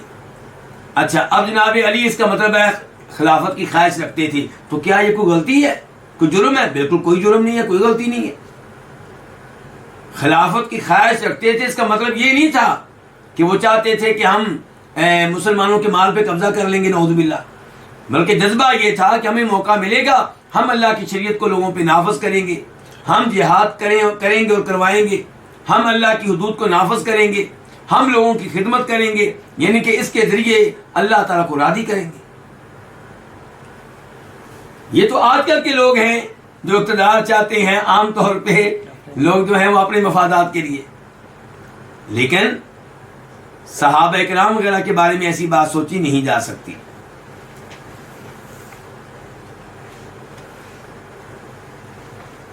اس کے بعد حدیث نمبر 1738 1738 روایت ہے کس سے؟ عن الاسود، اسود سے روایت ہے۔ اسود کون ہے؟ اسود بن یزید النخعی، کوفہ کے رہنے والے، اور یہ مشہور و معروف ابراہیم نخعی کے ماموں ہیں۔ ابراہیم نخعی کا شاید نام آپ لوگوں نے سنا ہو، یہ ان کے کیا لگتے ہیں؟ ماموں لگتے ہیں۔ تو اسود بن یزید کہتے ہیں کہ ذکروا عند عائشہ، لوگوں نے تذکرہ کیا ام المؤمنین عائشہ کے پاس اس بات کا کہ ان علی کان وصیا، کہ بے شک علی رضی اللہ عنہ وصی تھے۔ کیا تھے؟ وصی تھے۔ وصی کا مطلب کیا؟ کہ اللہ کے رسول نے ان کے بارے میں وصیت کی تھی کہ میرے بعد انہوں نے خلیفہ بننا ہے۔ اور آپ نے دیکھا ہوگا کہ کئی لوگ آج کل اذان میں الفاظ کہتے ہیں علی ولی اللہ و وصی رسول اللہ، اس قسم کے الفاظ اگر میں بول نہیں رہا تو کہتے ہیں کہ جناب علی جو ہیں اللہ کے ولی ہیں اور اللہ کے رسول کے وصی ہیں، ان کے اللہ کے رسول نے وصیت کی تھی کہ میرے بعد خلیفہ کون ہوں گے؟ علی ہوں گے۔ اور پچھلی حدیث میں وضاحت کر چکی ہے کہ ایسی کوئی بات نہیں ہے، اور ایسی کوئی بات نہیں ہے، یہ وضاحت پیش کرنے والے کون ہیں؟ خود علی رضی اللہ عنہ، اور عباس چچا، اور راوی حدیث کے کون ہیں؟ عبداللہ ابن عباس، چچا کے بیٹے جناب علی کے کزن ہاشمی آل بیت میں سے۔ اور اب دیکھیں کہ جناب عائشہ کے پاس ذکر ہوا اس بات کا کہ علی جو ہے کان وصیًا، یہ نبی علیہ الصلوۃ والسلام کے وصی تھے، ان کی آپ نے وصیت کی تھی کہ میرے بعد یہ خلیفہ ہوں گے۔ فقالت، تو ام المؤمنین نے فرمایا متى اوصى الیہ، کب اللہ کے رسول نے ان کے بارے میں یہ وصیت کی، کب اللہ کے رسول نے ان کو یہ وصیت کی؟ وقد كنت مسندتہ الی صدری، میں آپ کو سہارا دیے ہوئے تھی اپنے سینے کے ساتھ، یعنی کہ آخری وقت میں میں نے اللہ کے رسول کو اپنے سینے سے لگایا ہوا تھا، ان کے میں بالکل پاس بیٹھی تھی، مجھے بتاؤ کب وصیت کی ہے؟ وصیت کی ہوتی میرے علم میں بھی ہوتی. او قالت، یا ام المومنین نے کہا حجری، کہ میں اللہ کے رسول کو اپنی گود میں رکھے ہوئے تھی، آپ کا سال میں نے اپنی گود میں رکھا ہوا تھا، تو اگر یعنی کہ اگر آپ نے وصیت کی ہوتی تو سب سے پہلے میں سنتی. فدعا بالتسقی، تو آپ نے اس وقت برتن منگوایا، ایک کیا منگوایا؟ برتن منگوایا. فلقد انخنس فی حجری، اور آپ میری گود میں ایک جانب جھک گئے. آپ میری گود میں تھے، پہلے ان کی گود میں سر تھا، پھر ام المومنین نے آپ کے سر کو اوپر کر دیا تھا بعد میں. شروع میں سر کہاں تھا؟ گود میں، ران کے اوپر. پھر ام المومنین نے آپ کو سہارا دے کے اوپر کیا تھا. تو کبھی وہ تذکرہ کرتی ہیں گود کا، کبھی تذکرہ کرتی ہیں کس کا؟ سینے کا. تو کہتی ہیں آپ میری گود میں جھک گئے. فما شعرت، تو میں نے محسوس نہیں کیا، مجھے علم نہیں ہوا کہ انہو قد مات، کہ آپ فوت ہو چکی ہیں. فمتا اوصى الیہ، کب آپ نے ان کو وصیت کی تھی خلافت کی؟ کن کو؟ تو ام المومنین عائشہ بھی بتا رہی ہیں، ابو بکر صدیق کی بیٹی بھی بتا رہی ہیں کہ علی کو اللہ کے رسول نے خلافت کی وصیت نہیں کی.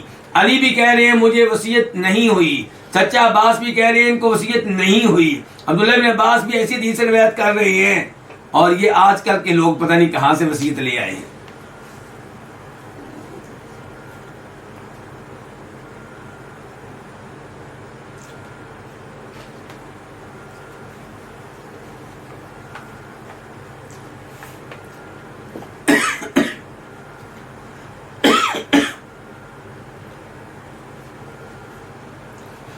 حدیث نمبر 1739 1739 قاف.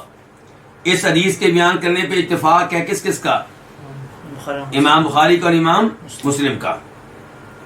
عن ابن عباس رضی اللہ عنہما قال، روایت ہے عبداللہ ابن عباس سے، وہ کہتے ہیں، وہی عبداللہ ابن عباس. اچھا، یہ جو پچھلی حدیث ہے اس میں بھی ایک اہم بات آپ نوٹ کریں. ام المومنین عائشہ سے حدیث کو روایت کرنے والے کون ہیں؟ اسود، کوفہ کے رہنے والے. کہاں کے رہنے والے؟ کوفہ کے رہنے والے. اس حدیث کو بیان کرنے والے مدینہ کے رہنے والے نہیں ہیں، کوفہ کے رہنے والے جو جناب علی کے خلافت میں زندگی وہاں گزارتے رہے. اور اب ہیں عبداللہ ابن عباس، وہ کہتے ہیں کہ یوم الخمیسی، جمعرات کا دن. وما یوم الخمیسی، اور جمعرات کا دن کیا ہے؟ حدیث بیان کرنا چاہتے ہیں، اس کے لیے تمہید باندھ رہے ہیں. کہتے ہیں کہ جمعرات، تم لوگوں کو کیا پتا جمعرات کا؟ نبی علیہ السلام کس دن فوت ہوئے تھے؟ سوموار کے دن. تو آپ کے فوت ہونے سے پہلے جو جمعرات آئی ہے 3-4 دن پہلے، اس جمعرات کا ایک واقعہ بیان کرنا چاہتے ہیں. کون؟ عبداللہ ابن عباس. اور مسلم شریف میں یہاں تک آیا ہے کہ جب انہوں نے کہا کہ جمعرات، اور کیا ہے جمعرات، یہ کہہ کر رونا شروع ہو گیا. کون؟ عبداللہ ابن عباس. یہاں تک کہ ان کے آنسو ان کے چہرے پہ پڑنے لگے. کہتے ہیں کہ اشتد، یہ حدیث بھی آپ پڑھ رہے ہیں، اس کو کہا جاتا ہے حدیث قرطاس. حدیث قرطاس. اور جو لوگ سعودیہ میں رہتے ہیں یا وہاں پہ جاتے رہتے ہیں وہ بتائیں کہ بک ڈپو کو، یعنی کہ وہ دکان جہاں سے کتابیں ملتی ہیں، کاپیاں ملتی ہیں، پین ملتے ہیں، قلم ملتے ہیں، اسے کیا کہتے ہیں؟ قرطاسیہ. قرطاسیہ کہتے ہیں نا آج کل ایسی شاپ کو جہاں سے کاپی، کتاب میں یہ چیزیں ملیں، اسٹیشنری کا سامان جہاں سے ملے، اس کو کیا کہتے ہیں؟ قرطاسیہ. یہ حدیث قرطاس ہے. اچھا جی، کہتے ہیں اشتد برسول اللہ صلی اللہ علیہ وسلم وجعہ، نبی علیہ السلام کی بیماری بڑھ گئی، آپ کی بیماری بڑھ گئی.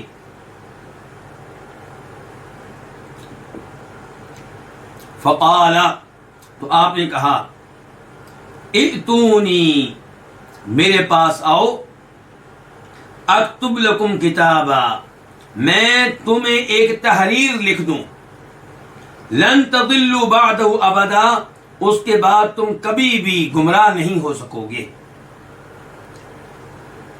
اور بخاری میں ایک اور حدیث میں آیا، ائتونی بکتاب، میرے پاس ایک کوئی کاپی وغیرہ لے کر آؤ، کوئی اوراق لے کر آؤ، میرے پاس کیا لے کر آؤ؟ اوراق لے کر آؤ، بلکہ کتاب سے مراد آپ لیں گے لکھنے کے، یعنی کہ لکھنے کا سامان لے کر آؤ، قلم، دوات، کاغذ، یہ سب چیزیں لے کر آؤ، یہ مطلب ہے جی۔ ائتونی، میرے پاس آؤ، یعنی کہ میرے پاس کیا لے کر آؤ؟ Copy pencil. اکتب لکم کتابا، میں تمہیں ایک تحریر لکھ دوں جس کے بعد تم ہرگز گمراہ نہیں ہوگے کبھی بھی۔ اچھا، یہاں پہ سوال پیدا ہوتا ہے، اللہ کے رسول کو لکھنا آ گیا تھا؟ پاک و ہند میں وہ لوگ جو نبی علیہ السلام کی ذات کے تعلق سے غلو کرتے ہیں، مبالغہ کرتے ہیں، حد سے آگے نکل جاتے ہیں، بلکہ وہ صاف صاف کہتے ہیں کہ اللہ کے رسول کے ساتھ اظہار عقیدت اور محبت کی کوئی حد نہیں ہے، جبکہ اللہ کے رسول نے کہا تھا، بخاری کی حدیث ہے، لا تطرونی، مجھے میری تعریفیں کرتے ہوئے حد سے آگے نہ بڑھنا، یہ کہ حد ہے۔ اسی لیے تو صحابہ کرام آپ کے لیے جب کھڑے ہونے لگتے تھے تو آپ روک دیتے تھے کہ میں آؤں تو تعظیم کے انداز میں میرے لیے کھڑا نہیں ہونا۔ پھر آپ نے کہا میری قبر کو سجدہ گاہ نہیں بنانا، اس کا مطلب ہے کہ آپ کی محبت و تعظیم کی حد ہے۔ تو کیا کہنا چاہ رہا تھا میں؟ نہیں، ہاں، تو وہ یہ لوگ تو غلو کرنے والے ہیں، آپ کی ذات میں مبالغہ کرنے والے ہیں، یہ کہتے ہیں دیکھو جی اللہ کے رسول کو آخری عمر میں اللہ نے لکھنا پڑھنا بھی سکھا دیا تھا، یعنی کہ آخری عمر میں آپ امی نہیں رہے۔ پتہ نہیں یہ عجیب لوگ ہیں، غور و فکر نہیں کرتے، حالانکہ امی ہونا آپ کا اعزاز ہے، آپ کی شان ہے، آپ کا مقام ہے، آپ کی توہین نہیں ہے۔ امی کا مطلب یہ ہے کہ جو اوپر دیکھ کے پڑھنا نہ جانتا ہو اور لکھنا نہ جانتا ہو۔ تو نبی علیہ السلام کی شان ہے کہ آپ کوئی کتاب اوپر دیکھ کر پڑھ نہیں سکتے تھے، نہ ہی لکھ سکتے تھے، اس کے باوجود قرآن جیسا عظیم کلام آپ نے لوگوں کے سامنے پیش کیا، اور لوگوں نے پوچھا بھی یہ کلام کہاں سے ہے تو آپ کہتے تھے اللہ کی طرف سے ہے۔ اب اگر آپ لکھنا پڑھنا جانتے ہوتے تو آپ پہ یہ الزام لگتا، آپ پہ تہمت لگتی کہ آپ یہودیوں عیسائیوں کی کتابیں پڑھ پڑھ کر ایک نئی کتاب تشکیل دے کر ہمیں سنا رہے ہیں، یہ اللہ کی طرف سے نہیں ہے۔ لیکن چونکہ آپ امی تھے اس لیے یہ الزام اگر کسی نے لگایا بھی تو اس کو اہمیت نہیں دی گئی، کیونکہ آپ امی ہیں۔ اور حدیبیہ کا معاہدہ جو سن 6 ہجری میں ہوا تھا، اس میں آپ کے نام کے ساتھ کیا لکھا گیا تھا؟ محمد رسول اللہ۔ تو معاہدہ کرنے والے مشرکین مکہ نے کہا تھا ہم تو آپ کو اللہ کا رسول نہیں مانتے، یہ مٹائیں۔ تو جناب علی وہ معاہدہ تحریر کر رہے تھے، تو آپ نے کہا علی یہ مٹا دو، جناب علی نے کہا اللہ کا رسول میں تو نہیں مٹاؤں گا، یہ جناب علی کی محبت ہے۔ تو آپ نے کہا مجھے بتاؤ کہاں لکھا ہوا ہے تاکہ میں مٹاؤں۔ تو جناب علی نے بتایا، تو پھر آپ نے اپنے ہاتھ سے مٹایا تھا اور کہا تھا کہ میں مٹا رہا ہوں تاکہ معاہدہ ہو جائے، حالانکہ میں اللہ کا رسول ہوں۔ تو کہنے کا مطلب یہ ہے کہ آپ لکھنا پڑھنا نہیں جانتے تھے، لیکن علم کے لحاظ سے سب کے امام ہیں۔ یعنی کہ امی کا مطلب یہ نہیں ہے کہ آپ نعوذ باللہ علم کے لحاظ سے پیچھے ہیں، اوپر دیکھ کے پڑھنا نہیں جانتے، لکھنا نہیں جانتے، اس کے باوجود علم میں سب سے آگے، یہ تو آپ کی شان ہے۔ تو یہاں پہ جب آپ نے کہا کہ آؤ میرے پاس میں تمہارے لیے ایک تحریر لکھ دوں، اس کا مطلب یہ ہے کہ لکھوا دوں۔ جیسے ہم کہتے ہیں کہ یہ سڑک فلاں بادشاہ نے بنائی تھی، حالانکہ اس نے ایک دن بھی کام نہیں کیا، لیکن آرڈر اس نے دیا تھا، پیسہ اس نے دیا تھا۔ اور لوگ کہتے ہیں جی میں نے اپنے بیٹوں کے لیے ایک ایک گھر بنا دیا ہے، خود بنایا، ایک اینٹ بھی نہیں لگائی۔ لیکن پیسہ دیا ہے، آرڈر دیا ہے، معاہدے کیے ہیں، نگرانی کی ہے، یہ کیا ہے. تو یہ ہے کہ میں تمہارے لیے ایک تحریر لکھ دوں، تم اس کے بعد کبھی بھی ہرگز گمراہ نہیں ہوگے.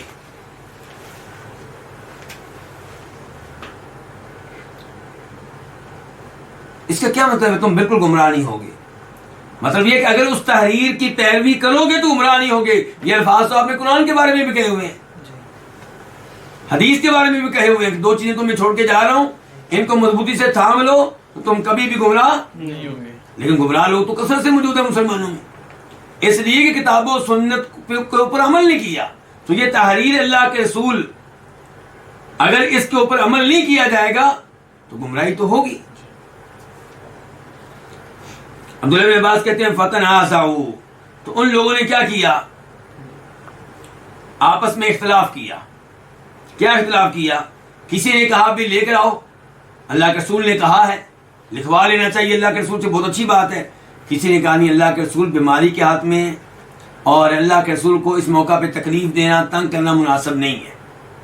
بلکہ یہاں تک کہا گیا، اور کہنے والے عمر فاروق تھے، حسبنا کتاب اللہ، اللہ کی کتاب ہمارے لیے کافی ہے، اللہ کی کتاب ہمارے لیے کافی. یہ جو حدیث ہم پڑھ رہے ہیں، حدیث کرتاس، اس کو لے کر دشمنان صحابہ بھی بڑا شور ڈالتے ہیں اور منکرین حدیث بھی بڑا شور ڈالتے ہیں. منکرین حدیث کہتے ہیں دیکھو عمر نے کہا تھا قرآن کافی ہے، یعنی کہ حدیث کی ضرورت نہیں ہے. انا للہ و انا الیہ راجعون. کیا عمر فاروق نے یہ بھی کہا تھا کہ جو احادیث اللہ کے رسول بیان کر چکے ہیں ان کی بھی ضرورت نہیں ہے؟ تو ایسی بات نہیں ہے. عمر فاروق سے بھی یہ چاہتے تھے کہ اللہ کے رسول نے سارا دین واضح طور پہ بیان کر دیا ہے، قرآن بھی موجود ہے، احادیث بھی موجود ہیں، تو اب اس بیماری کے عالم میں اللہ کے رسول کو تکلیف نہ دی جائے، یہ مراد تھا. تو برحال فتنازعوا، لوگوں نے کیا کیا؟ جھگڑا کیا، اس مسئلے میں اختلاف کیا. ولا ينبغي عند نبی تنازع، اللہ کے نبی نے فرمایا کسی نبی کے پاس باہم جھگڑنا مناسب نہیں ہے.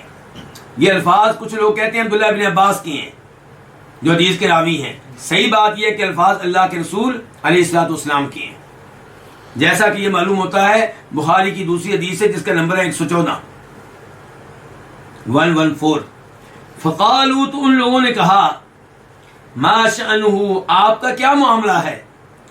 احجرا، کیا آپ نے بے معنی گفتگو کی ہے؟ کیا آپ نے لا یعنی گفتگو کی ہے؟ یعنی کہ چونکہ آپ بیمار ہیں اور جو انتہائی بیماری کے عالم میں ہو، اس کے منہ سے کئی دفعہ ایسے الفاظ بھی نکل جاتے ہیں جو وہ ادا نہیں کرنا چاہتا. تو کیا آپ نے جو الفاظ ادا کیے ہیں احجرا، یہ بے معنی گفتگو کی ہے؟ یہ کون کہہ رہا ہے؟ صحابہ کا کون سا گروپ جو چاہتے ہیں کہ لکھا جائے؟ وہ دوسروں سے کہہ رہے ہیں کہ بھی اللہ کے رسول نے کوئی یعنی بات تھوڑی کی ہے. اللہ کے رسول تو عام انسان نہیں ہے، آپ تو اللہ کے نبی ہیں، آپ نے جو بات کی ہے اس کا کوئی مطلب ہے، اس لیے لکھنا چاہیے. تو وہ ان کے اعتراض کے انداز میں کہہ رہے ہیں کہ احجرا، کیا اللہ کے رسول نے کوئی بے معنی بات کی ہے؟ استفہموہ، کہا گیا کہ اللہ کے رسول علیہ الصلوۃ والسلام سے وضاحت طلب کرو، اللہ کے رسول سے پوچھو کہ اللہ کے رسول کا مطلب کیا ہے، ضروری آپ لکھوانا چاہتے ہیں یا آپ کا مطلب ہے کہ لکھ لو تو بہتر ہے، نہیں تو کوئی مسئلہ نہیں. استفہموہ، آپ سے آپ کی گفتگو کی وضاحت مانگو. فذهبوا يردون علیہ، تو وہ نبی علیہ الصلوۃ والسلام سے یہ بات دوبارہ کرنے لگے کہ اللہ کے رسول آپ نے جو کہا ہے اس کا کیا مطلب ہے. فقال، تو آپ نے کہا دعونی، مجھے چھوڑ دو. فالذی انا فیہ، جس حالت میں میں ہوں، جس چیز میں میں ہوں وہ بہتر ہے اس چیز سے جس کی طرف تم مجھے بلا رہے ہو. یعنی کہ تم لوگ اب جھگڑا کر رہے ہو، اختلاف کر رہے ہو، خاموش ہو جاؤ، چپ ہو جاؤ اور مجھے اپنے رب کا ذکر کرنے دو، مجھے اپنے رب کے ساتھ رابطہ کرنے دو. وَأَوْصَاهُمْ بِثَلَاثٍ، اور آپ نے انہیں 3 چیزوں کی وصیت کی. قال، آپ نے کہا اخرج المشرکین من جزیرۃ العرب، جزیرہ عرب سے مشرکین کو نکال دو. وَأَوْصَاهُمْ بِثَلَاثٍ، اور آپ نے انہیں 3 چیزوں کی وصیت کی. قال، آپ نے کہا اخرج المشرکین من جزیرۃ العرب، جزیرہ عرب سے مشرکین کو نکال دو. جزیرہ عرب کسے کہتے ہیں؟ عدن کہاں ہے؟ یمن میں. عدن سے لے کے عراق اور دوسری طرف جدہ سے لے کے شام، یہ سارا علاقہ کیا ہے؟ جزیرہ عرب. تو آپ کہہ رہے ہیں مشرکین کو جزیرہ عرب سے نکال دو. وَأَجِيزُ الْوَفْدَ بِنَحْوِ مَا كُنْتُ أُجِيزُهُمْ، اور جو وفود آئیں، جو وفد آئے، ان کو ایسے ہی دو جیسے ان کو میں دیا کرتا تھا. یہ کہ جو وفد آئے ان کو انعام دو، ان کو تحائف دو، ان کی عزت کرو جیسے آنے والے وفود کی میں عزت کیا کرتا تھا. یہ کتنی باتیں ہو گئی ہیں؟ دو. تیسری کے بارے میں وَسَكَتَ عَنِ الثَّالِثَةِ، اور تیسری کے بارے میں وہ خاموش رہے. کون خاموش رہے؟ پہلا موقف یہ ہے کہ عبداللہ ابن عباس خاموش رہے، یعنی کہ کہا کہ اللہ کے رسول نے 3 چیزوں کی وصیت کی تھی، 2 ذکر کر دی اور تیسری ذکر نہیں کی، خاموش رہے. او قال، یا کہا، کس نے کہا؟ سعید بن جبیر نے. کس نے کہا؟ کہ فنسیتھا، میں اس کو بھول گیا ہوں، میں اس کو بھول گیا ہوں. عبداللہ ابن عباس کے شاگرد سعید بن جبیر کہہ رہے ہیں. دوسرا موقف یہ ہے کہ وَسَكَتَ عَنِ الثَّالِثَةِ، تیسری چیز سے سعید بن جبیر خاموش رہے. عبداللہ بن عباس نے ذکر کی تھی، لیکن سعید بن جبیر نے جب حدیث آگے بیان کی ہے تو وہ 2 چیزیں انہوں نے بیان کی ہیں، تیسری کے بارے میں خاموش ہے، تیسری بیان نہیں کی. او قال، یا کہا سعید بن جبیر کے شاگرد سلیمان بن ابی القاسم نے کہ فنسیتھا، میں اس کو بھول گیا ہوں. تو بہرحال تیسری چیز کا تذکرہ نہیں آیا.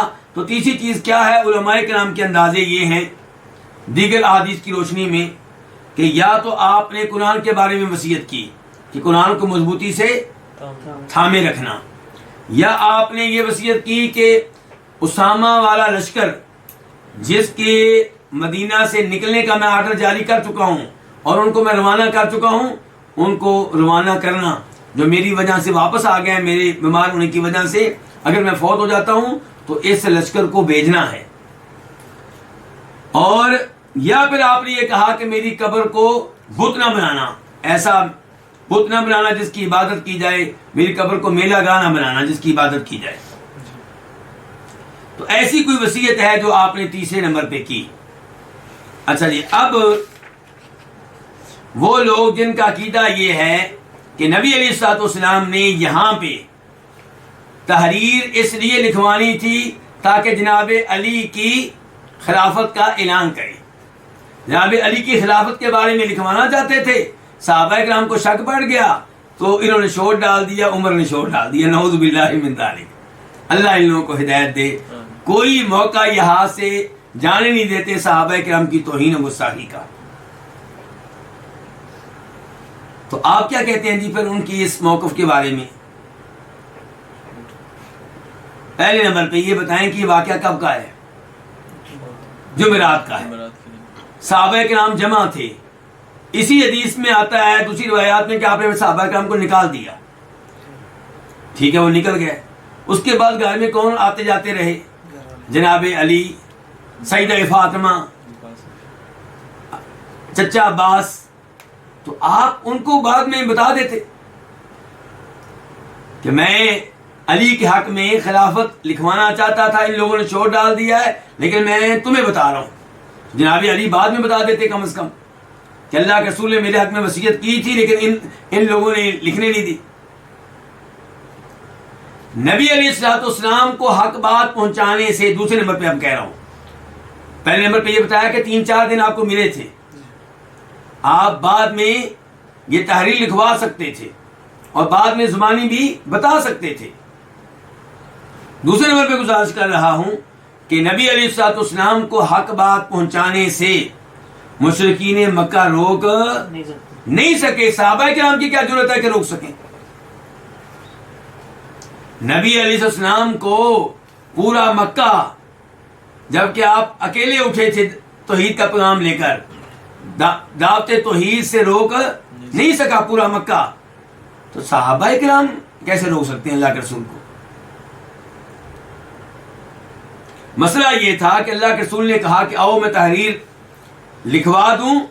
صحابہ کرام قرائن سے صورتحال سے سمجھ گئے تھے کہ آپ کا یہ آرڈر وجوب کے لیے نہیں ہے، یعنی کہ آپ یہ آرڈر دے رہے ہیں، آرڈر دینے کا انداز ایسا ہے کہ آپ یہ نہیں کہنا چاہتے کہ واجب ہے کہ آؤ ورقے لے کر آؤ، قلم دوات لے کر میں لکھوا دوں. وہ سمجھ گئے تھے کہ آپ کہنا چاہتے ہیں لے آؤ، بہتر ہے کہ میں تمہیں لکھوا دوں. تو صحابہ کرام نے کہا کہ آپ کو تکلیف دینا مناسب نہیں ہے. اور اس کا یہ مطلب نہیں ہے تیسرے نمبر پہ کہ نبی علیہ الصلوۃ والسلام کے سامنے صحابہ کرام رکاوٹ بن گئے اور آپ حق بات کو سینے میں لے کے دنیا سے چلے گئے. آپ نے پورا حق بتا دیا، پہنچا دیا. کوئی ایسی بات نہیں ہے جو آپ نے بتانی ہو اور سینے میں لے کر چلے گئے ہو. یہ انہی باتوں میں سے کوئی بات تھی جو پہلے سے آپ ذکر کرتے رہتے تھے، جو پہلے سے آپ ذکر کرتے رہتے تھے. ایسا نہیں ہے کہ یہ حق بات آپ کے سینے میں چلی گئی اور دین اسلام نامکمل رہا. ایسی بات نہیں ہے، یہ ممکن نہیں ہے.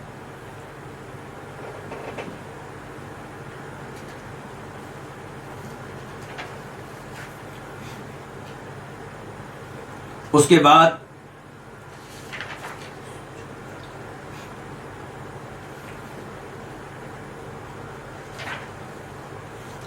منکرین احادیث کو آپ کیا جواب دیں گے؟ کچھ گفتگو پہلے بھی ہو چکی ہے. مزید یہ گفتگو کہ عمر فاروق نے کہا تھا کہ ہمارے لیے کافی ہے کیا اللہ کی کتاب. تو اللہ کی کتاب جب کھولیں گے تو وہ کہتی ہے بھی احادیث کو پکڑو، احادیث کو سینے سے لگاؤ، اللہ کے رسول کی اطاعت کرو. اب اللہ کے رسول کی اطاعت کس آرڈر میں کرنی ہے؟ جو احادیث میں آئے ہیں. قرآن کو کھولتے ہیں تو قرآن کہتا ہے وما آتاکم الرسول فخذوہ، رسول جو بھی دے اس کو پکڑ لو، سینے سے لگا لو. تو اس لیے قرآن کی طرف رجوع کریں گے تو وہ کہے گا حدیث ضروری ہے، حدیث کی طرف رجوع کریں گے تو حدیثیں کہیں گی قرآن ضروری ہے. تو قرآن و سنت لازم و ملزوم ہے. اس کے بعد حدیث نمبر 1740 1740 خا. اس حدیث کو روایت کرنے والے امام کون سے؟ امام بخاری. عن القاسم بن محمد، روایت ہے قاسم بن محمد بن ابو بکر سے. یہ کون ہے؟ ابو بکر صدیق کے پوتے. دوسرے نمبر پہ تابی، تیسرے نمبر پہ فقہائے سبع میں سے، مدینہ کے 7 بڑے علماء میں سے جو تابعین کے زمانے میں موجود تھے. قال، وہ کہتے ہیں قالت عائشہ کہ ام المومنین عائشہ نے کہا وارأسا، ہائے میرا سر، ہائے میرا سر. اس سے پتا چلا کہ اگر آپ کو کوئی تکلیف ہے، کوئی بیماری ہے، تو اس کے بارے میں کسی کو آپ بتانا چاہتے ہیں تو اس میں کوئی حرج نہیں ہے. شرط یہ ہے کہ بتانے کا انداز ایسا ہو کہ آپ اللہ پہ شکوہ کرنے والے نہ ہوں، اللہ پہ اعتراض کرنے والے نہ ہوں. ویسے آپ اپنی وائف کو، اپنے بیٹے کو، اپنے والد کو بتانا چاہتے ہیں کہ مجھے بڑی تکلیف محسوس ہو رہی ہے، تو اس میں کوئی حرج نہیں ہے. تو کہا وارأسا، ہے میرا سر. فقال رسول اللہ صلی اللہ علیہ وسلم، تو فرمایا نبی علیہ الصلوۃ والسلام نے ذاکی لو کان، یہ اگر ہوا، یہ کیا اگر ہوا؟ یعنی کہ اگر اے عائشہ تم فوت ہو گئیں، یہ اگر ہوا وَأَنَا حَيٌّ، اور میں کیا ہوا؟ میں زندہ ہوا. یعنی کہ اگر تو فوت ہوئی اور میں کیا ہوا؟ زندہ ہوا. فَأَسْتَغْفِرَ لَكَ وَأَدْعُوَ لَكَ، تو میں تمہارے لیے دعائیں مغفرت کروں گا اور تمہارے لیے عام دعائیں بھی کروں گا. اللہ کے رسول نے یہ کیوں کہہ دیا ہے کہ تم فوت ہوگی اور میں زندہ ہوا تو تمہارے لیے دعائیں کروں گا؟ اس سے پتا چلا کہ نبی علیہ الصلوۃ والسلام کے فوت ہو جانے کے بعد آپ کے لیے ممکن نہیں ہے کہ آپ دعائیں کریں. آپ کہہ رہے ہیں اگر تم مجھ سے پہلے فوت ہو گئی اور میں زندہ ہوا تب میں تمہارے لیے استغفار کیا کروں گا، تمہارے لیے دعائیں کیا کروں گا.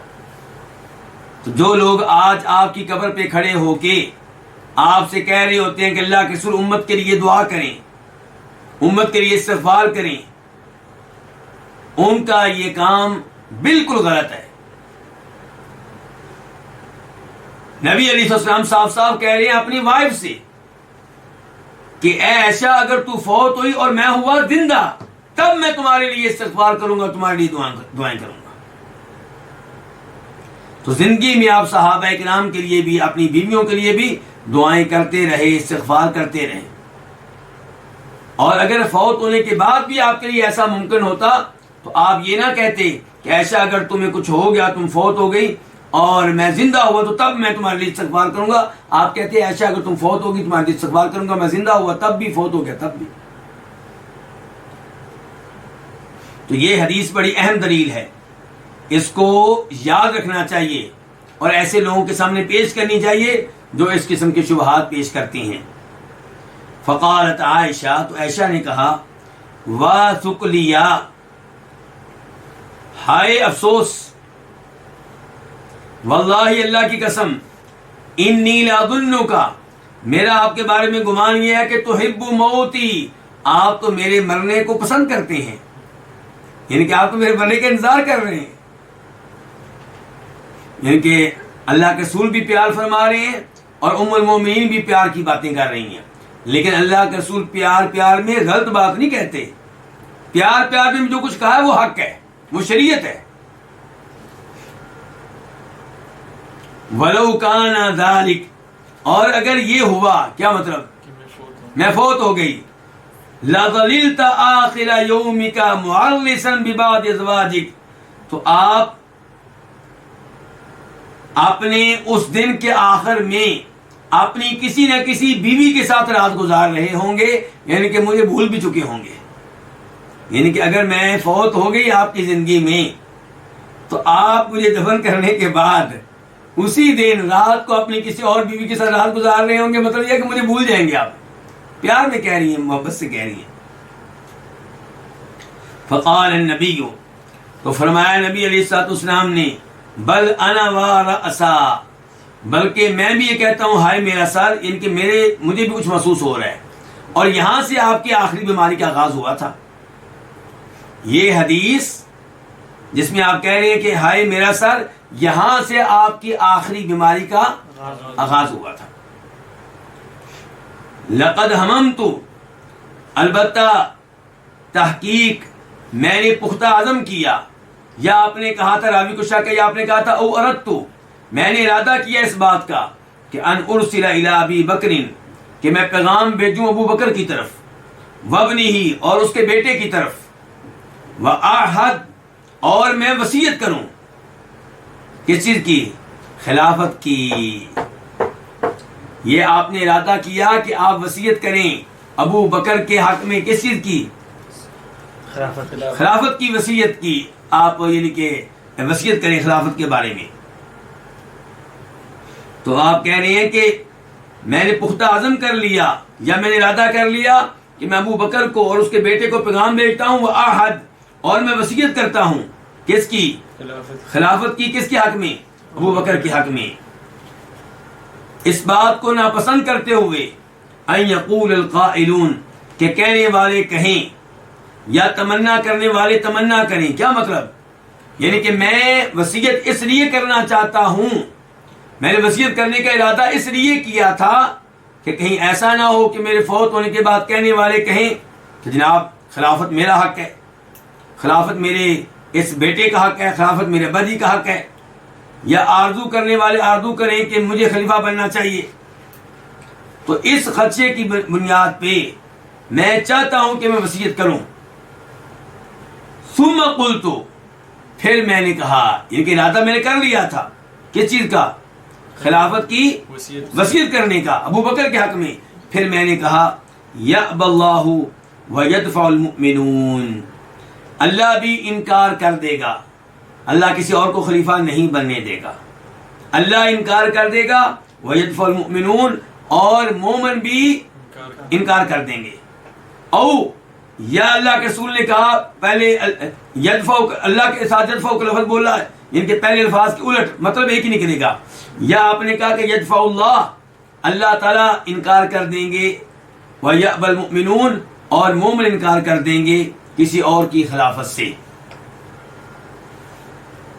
تو کیا خلاصہ ہے حدیث کے آخری حصے کا کہ آپ کہہ رہے ہیں کہ عائشہ میں نے سوچا تھا، میں نے ارادہ کر لیا تھا کہ تمہارے والد ابو بکر کو پیغام بھیجوں اور ان کے بیٹے کو بھی ساتھ بلاؤں اور تمہارے والد کے حق میں خلافت کی وصیت کر دوں، تاکہ کہیں ایسا نہ ہو کہ بعد میں کوئی کہے خلافت میرا حق ہے یا کوئی اور خلافت کی آرزو کرے۔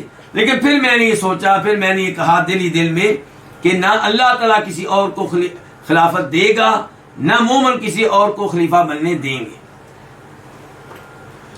اس لیے پھر میں نے وصیت نہیں کی۔ تو اس سے پتہ چلا کہ نبی علیہ السلام نے اشارے دے دیے تھے کہ میرے بعد خلیفہ کون ہوں گے،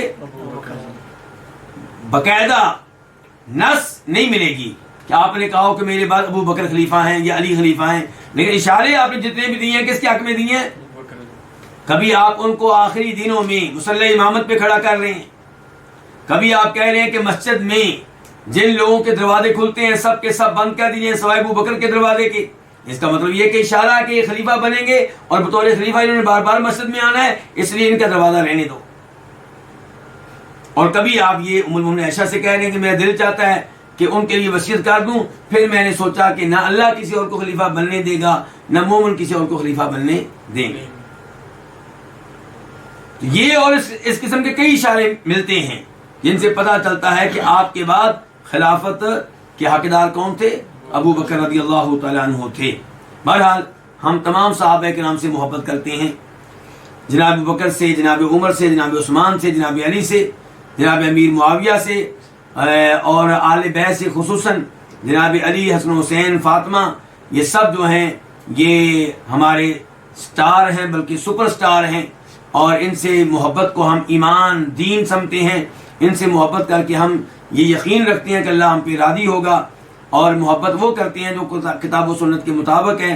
ان سب کو عظیم مانتے ہیں، ان کے فضائل کو مانتے ہیں، ان کی شان کو مانتے ہیں، لیکن انہیں بشر مانتے ہیں، مشکل کشا یا حاجت روا نہیں مانتے، کسی اور کو سجدہ کرنے کے قائل نہیں ہیں، ان سے بھی دعاؤں کے قائل نہیں ہیں۔ اور یہ عقیدہ انہی کا عقیدہ تھا، انہی سے ہم نے یہ باتیں سیکھی ہیں۔ اللہ تعالی ہمیں یہ احادیث سے ایمانوں میں سمجھنے کی توفیق عنایت فرمائے۔ وآخر دعوانا الحمدللہ رب العالمین۔